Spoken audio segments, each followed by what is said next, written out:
What's up, guys? Time for day 3 of the program, which is the pull day. I'm really excited for it as it is one of my favorite days, so let's get into it. So again, like every other day, I just start up by warming up my body, just getting my joints all ready. So that means stretching my legs, stretching my shoulders, my back, everything around my body.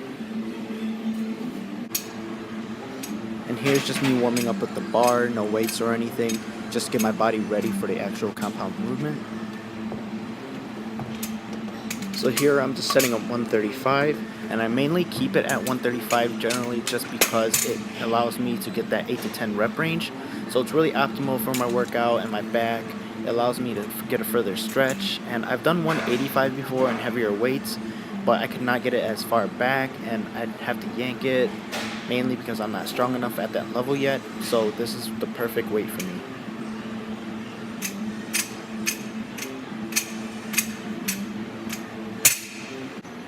And just a little bit of a tip for you guys, keep your movements very controlled. You don't need to be rushing or anything, just get that further stretch on your back, just squeeze at the top, and then you'll get that tapered look in the end.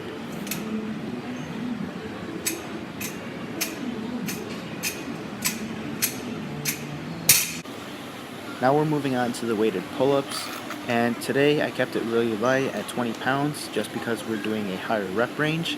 And if you watch my previous video, you'll find that I did 50 pounds just a couple of days ago. So this way I can just allow my body to relax and get that squeeze at the top. And I've always done wide grip pull-ups, so I've been doing neutral grip recently just to switch things up. For my pull-ups, I really like to keep my movements still, just like any other exercise on pull day. Keep it very controlled. That way I can really just focus on the squeeze rather than the weight. So now we're moving on to one of my favorite machines, the low row machine. And I really like this machine just because it allows my back to get that symmetry. And as you can see, I like to keep it close to my chest. A lot of people do it lower to their stomach, but this is just what works for me. So here's another angle of the low row machine. And as you can see, it really allows my back to get that symmetry. If you look closely next to my traps, it's starting to get that shape. And that's what I've really been working on, is just that V-tapered look. After that, we have the close grip pull downs. And I really like to keep this close to my body, that way I can work out my lats. Because on back day, that's what I mainly focus on. And all the other days, such as heavy deadlift day, I work on my lower back and other things. But this is mainly lat focused.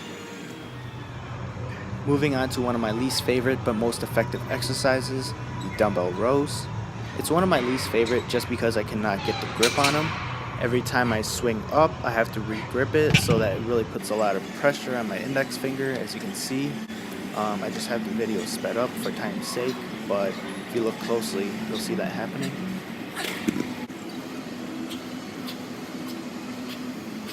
This workout is also one of my least favorite workouts just because I have to yank my elbows up, but I do make sure at the top that I squeeze my lats to make sure I get the right benefits of this.